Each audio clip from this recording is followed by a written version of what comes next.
하나님의 말씀 신약성경 누가복음 5장 8절로 11절입니다. 신약성경 96면입니다.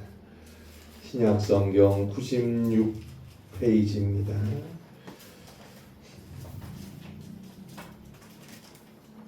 신약성경 96쪽에 있는 말씀입니다. 누가복음 5장 8절로 11절입니다.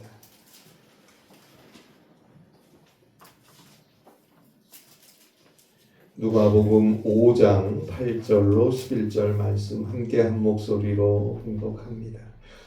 시몬 베드로가 이를 보고 예수의 무릎 아래에 엎드려 이르되 주여 나를 떠나소서 나는 죄인이로소이다 하니 이는 자기 및 자기와 함께 있는 모든 사람이 고기 잡힌 것으로 말미암아 놀라고 세베대의 아들로서 시몬의 동업자인 야고보와 요한도 놀랐음이라. 예수께서 시몬에게 이르시되 무서워하지 말라 이제 후로는 내가 사람을 취하리라 하시니 그들이 배들을 육지에 대고 모든 것을 버려두고 예수를 따르니라.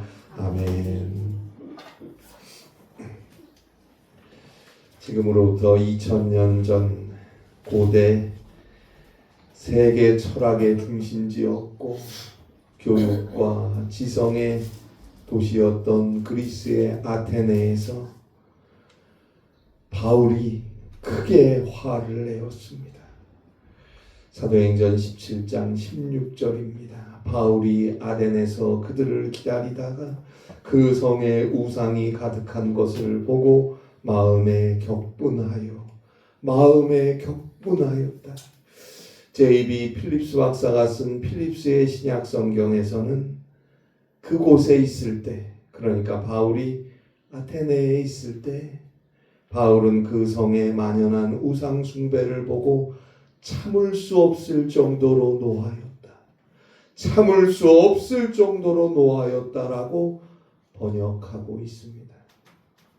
그러면 아테네 만연에 있었던 우상 숭배의 모습이 도대체 어떠했길래 바울로 하여금 도저히 참을 수 없는 분노에 사로잡히게 했었던 것일까요? 20세기 위대한 부흥사였던 레오나드 레이븐힐 목사님이 쓴 소돔에는 말씀이 없었다라는 책에서 우리에게 여기에 대해서 이렇게 말하고 있습니다.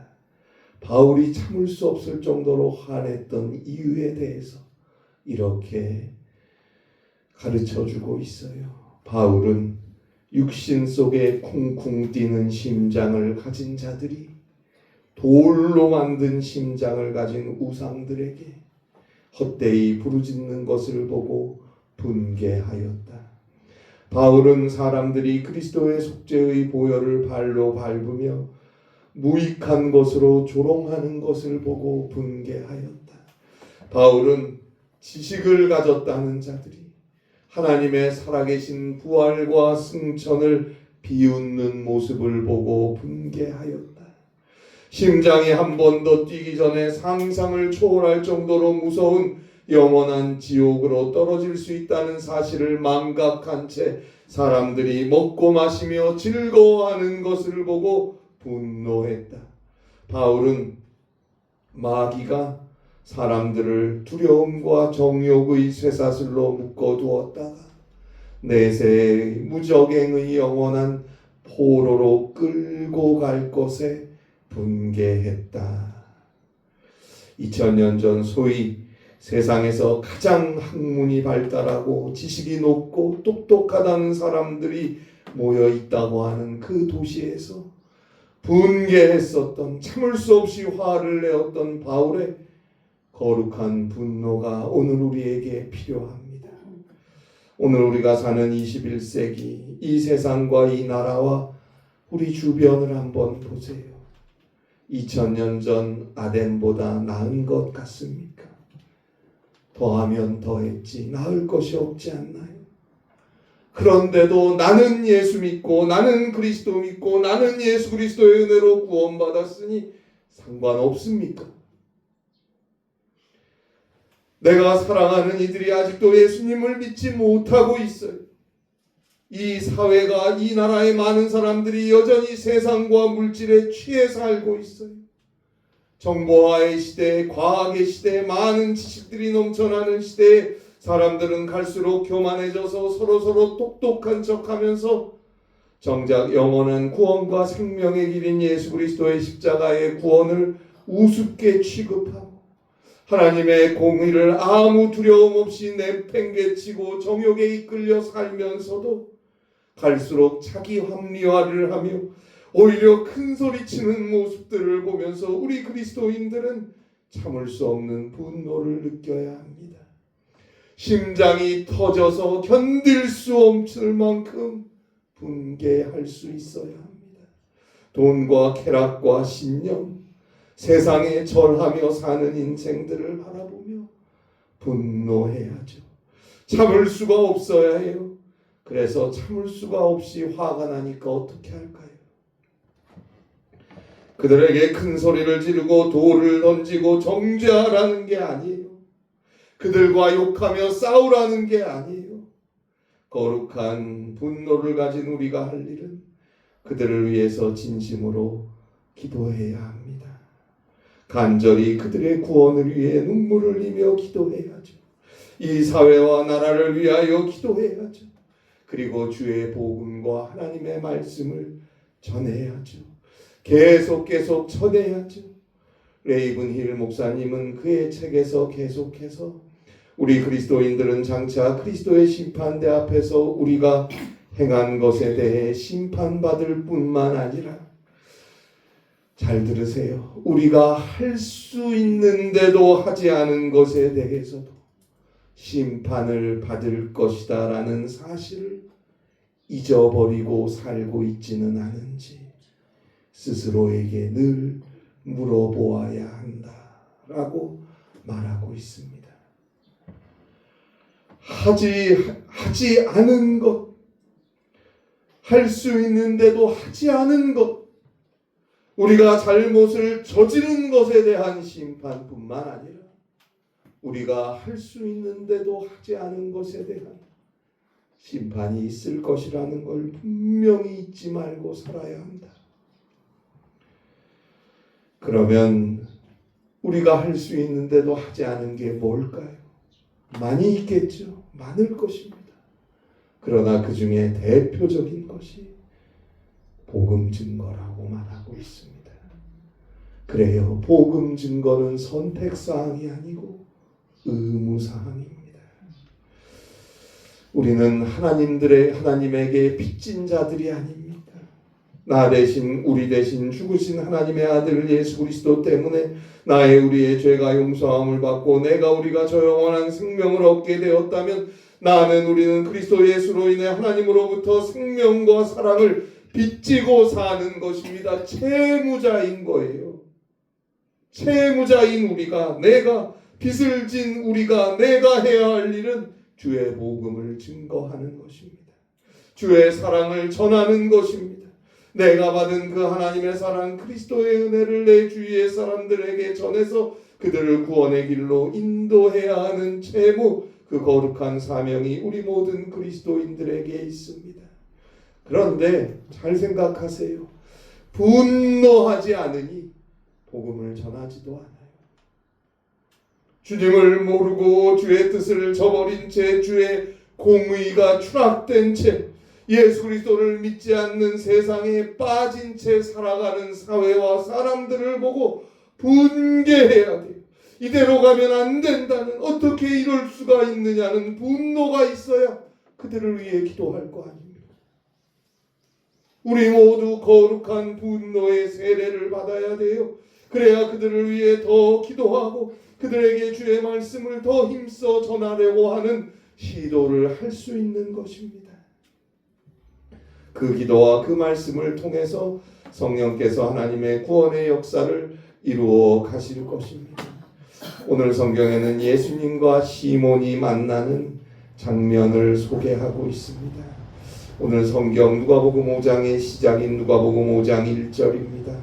무리가 몰려와서 하나님의 말씀을 들을새 예수는 게네사렛 호숫가에 서서, 예수님께서 지금 게네사렛 호숫가에서 하나님의 말씀을 전하시려고 서 있는데 그 말씀을 듣기 위해 수많은 사람들이 몰려왔습니다. 그때 예수님의 눈에 호숫가에 정박해 있었던 배 두 척이 보였고 그 배에서 내려서 그물을 싣고 있었던 어부들의 모습이 보였어요. 예수님께서 그 배 두 척 중 한척의 배에 올라가셔서 그 배를 강단 삼아서 거기서 많은 무리에게 하나님의 말씀을 전해 주었습니다.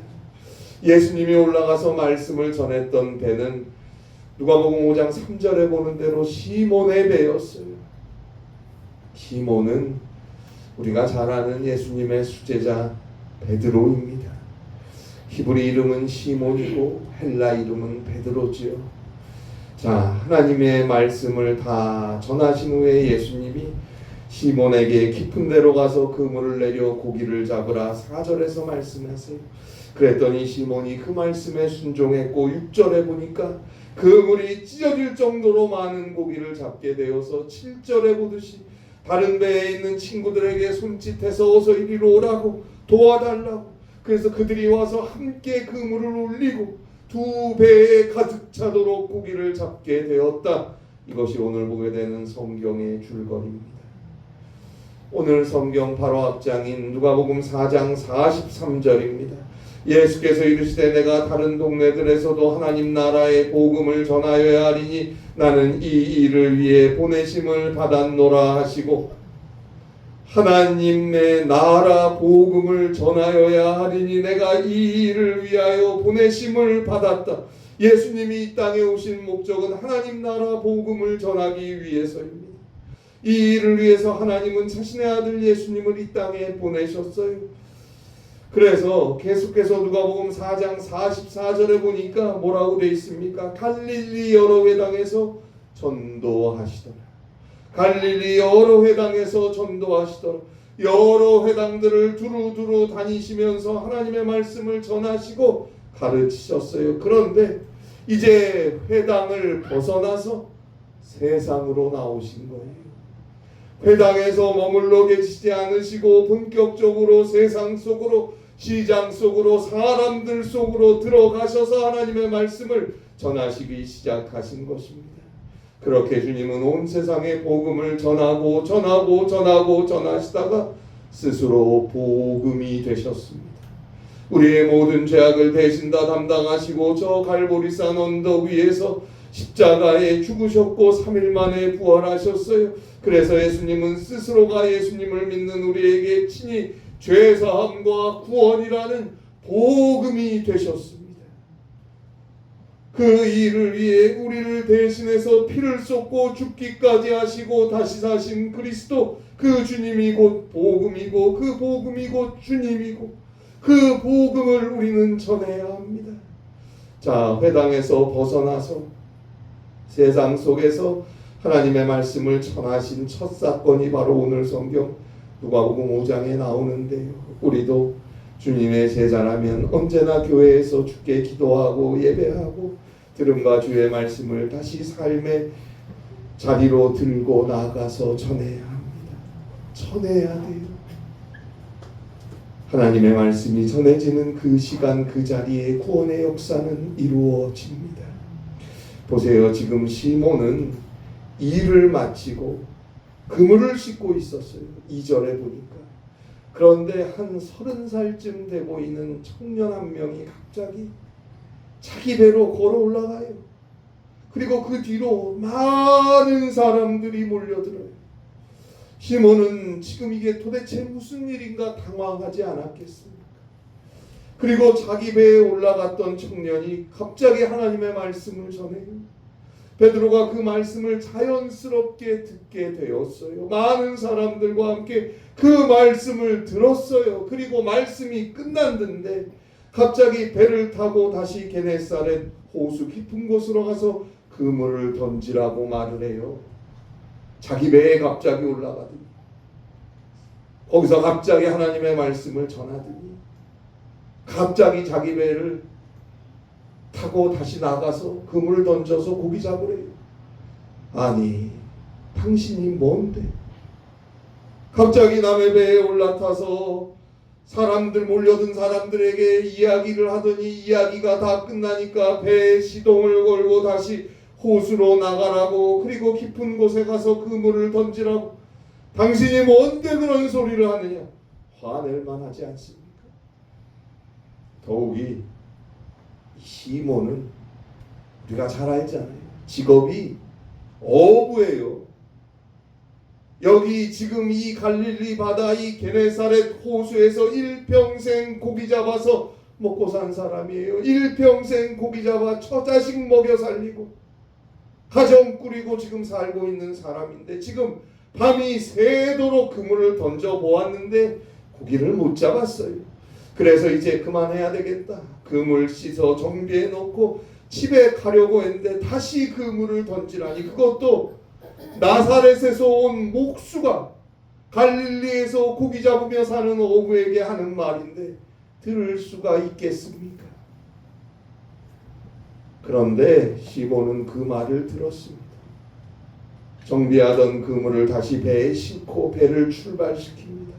깊은 곳으로 가서 그물을 던졌습니다. 어떻게 그렇게 할 수 있었을까요?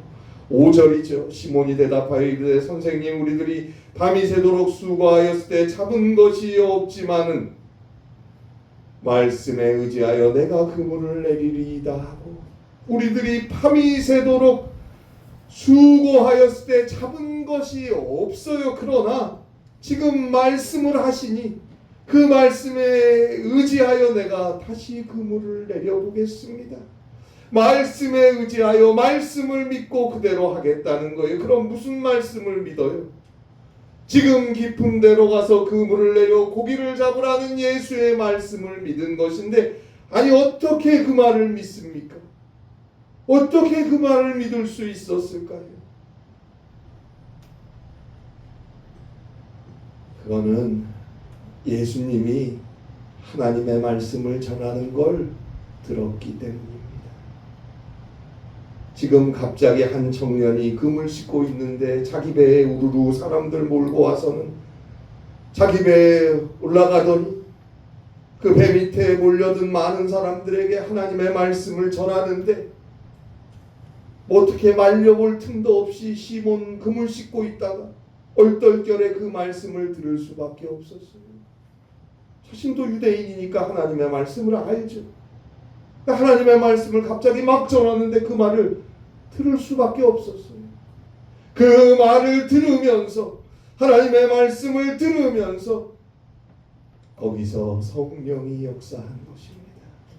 하나님의 말씀이 전해지는 곳에 우연히 있다가 거기서 성령의 역사를 받은 거예요. 더욱이 말씀이 육신이 되어 우리 가운데 오신 예수님, 요한복음 1장 14절 말씀대로 말씀 그 자체이신 예수님이 하나님의 말씀을 전하시는데 성령 충만함을 받을 수밖에요. 하나님의 말씀이 전해지는 곳에 성령께서 함께 하십니다. 시몬의 마음속에 하나님의 말씀이 성령과 함께 역사하신 거예요. 예수님께서 하나님의 말씀 전하시기를 다 마치시고 밑에 몰려있던 사람들이 다 돌아갔는데 시몬에게 말씀하세요. 깊은 데로 가서 그물을 내려 고기를 잡으세요. 어부인 자신으로서 도저히 납득할 수 없고, 이미 하루 종일 수고했지만 고기 못 잡고 이제는 자기가 생활하는, 자기가 직업으로 터전 삼는 그 바다에 고기가 있을 시간이 아닌데,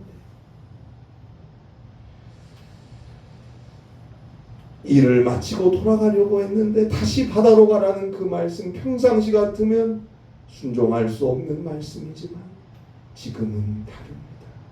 예수님이 전하는 하나님의 말씀을 듣고 나서는 달라요.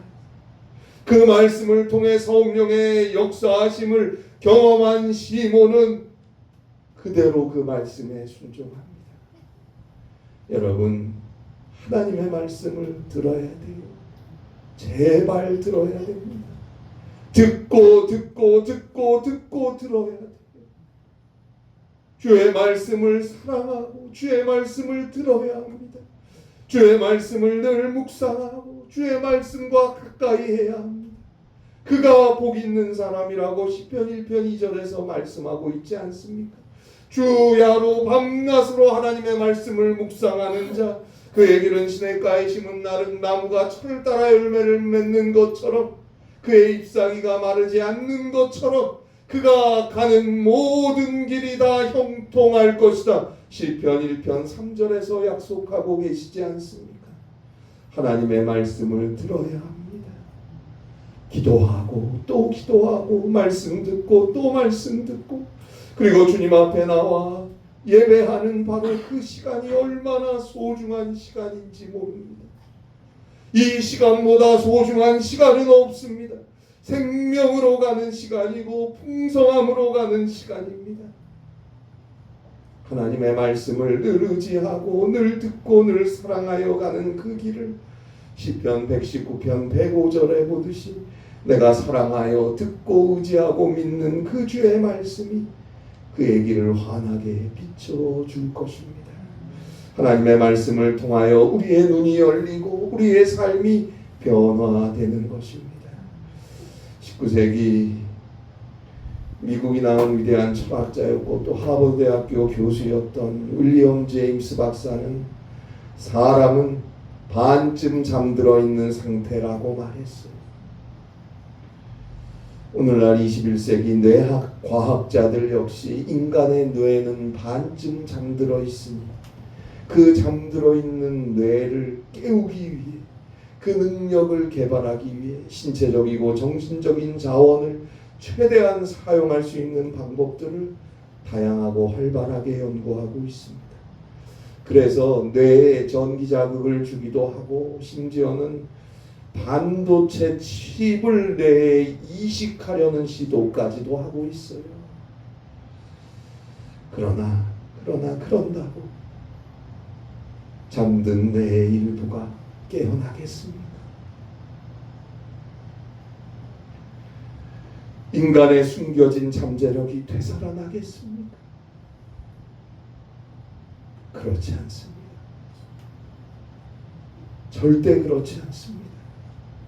반쯤 잠들어 있는 우리를 깨우는 진정한 길은 하나님의 말씀을 통해서 주님을 만나는 길밖에 없습니다. 그것이 오늘 성경 누가복음 5장에서 우리가 마주하는 진리입니다.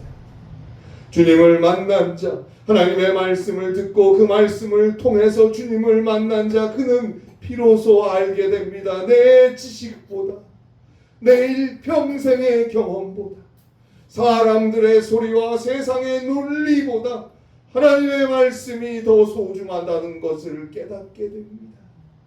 그래서 오늘 성경에서 시몬은 다시 깊은 데로 가서 그 물을 내리라는 예수님의 말씀을 순종할 수 있었고, 그 결과 고기가 너무 많아 잡은 것이 심히 많아 그 물이 찢어지는 엄청난 경험을 하게 됩니다.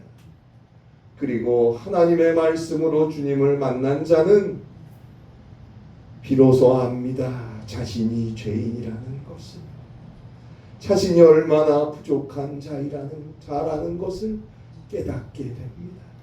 그래서 오늘 성경 8절에서 시몬은 나는 죄인이로소이다. 나를 떠나소서. 나는 죄인이로소이다. 나를 떠나소서. 주님 앞에 무릎을 꿇지 않습니다.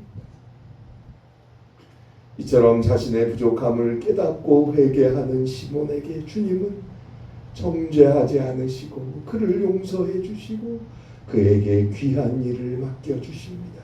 오늘 성경 누가복음 5장 10절이죠. 무서워하지 말라. 이제 후로는 너가 사람을 취하리라 하시니 이제 사람을 취하는 어부가 되리라 초청을 하고 계십니다. 그리고 하나님의 말씀을 통해서 주님을 만난 자는 모든 것을 다 버리고 주님을 따릅니다. 11절이죠. 그들이 배들을 육지에 대고 모든 것을 버려두고 예수를 따르니라. 모든 것을 버려두고 예수를 따르니라. 반쯤 잠들어 있었던 상태에서 진정으로 깨어난 인생, 하나님의 말씀을 통해 주님을 만남으로 새로운 은혜의 삶을 바라보게 된 자는 이제부터는 먼저 주님을 따르는 길, 주의 말씀을 선택하는 길, 그 길을 따라 살게 됩니다. 주님께서 그들을 지키시고 그 길 위에 은혜를 주실 것입니다. 그리고 주의 복음을 전하고 사람을 취하는 자가 됩니다. 하나님의 말씀을 듣고 주님을 만났으니 이제 하나님의 말씀을 전해야 합니다. 전해야 돼요. 전하지 않고는 견딜 수가 없습니다. 내 마음을 짓누르는 사랑이 있으니 그 사랑 때문에 나는 가서 잃어버린 자들을 찾지 않을 수 없나이다. 오 주여, 저의 모든 것을 주께 바칩니다. 어떤 대가를 치르더라도 영혼을 구원하게 하소서. 오 주여, 저의 모든 것을 주께 바칩니다. 어떤 대가를 치르더라도 영혼을 구원하게 하소서. 어떤 대가를 치르더라도 영혼을 구원하게 하소서. 한 신앙인의 기도와 찬송이 제 마음에 사무칩니다. 사랑하는 여러분, 하나님의 말씀만이 사람을, 사회를, 이 세상을 살릴 수 있습니다. 오늘도 주의 말씀 안에서 주의 뜻을 따라 믿음으로 승리하시기를 바랍니다. 그리고 그 주의 말씀을 전하고 또 전하고 영혼을 구원하는 일을 감당할 수 있는 사랑하는 여러분들, 그리고 우리 세화교회가 될 수 있기를 바랍니다. 기도하겠습니다.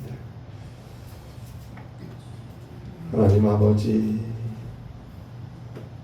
주님이 사랑하여 구원하시고 용서하시고 주님이 사랑하여 주의 자녀 삼아주시고 영원한 구원으로 인도하시는 그 그리스도 예수의 은혜와 하나님의 사랑에 감사하며 오늘도 주께 예배하고 기도하고 말씀 듣게 하시니 감사합니다. 주의 뜻을 이루어갈 수 있는 믿음의 능력을 허락하여 주시옵소서. 성령께서 말씀과 함께 늘 우리의 길을 인도하여 주셔서 우리로 하여금 사랑하는 이들, 이 사회와 이 민족 구원할 수 있는 주의 자녀가 되게 하시고 주의 부름받은 자의 복된 삶을 살아갈 수 있도록 은혜를 내려 주시옵소서. 영혼을 구원하고 주의 뜻을 이루어갈 수 있는 사랑하는 우리 귀한 성도님들, 그리고 우리 세화교회가 되게 하옵소서. 예수님의 이름으로 기도합니다. 아멘.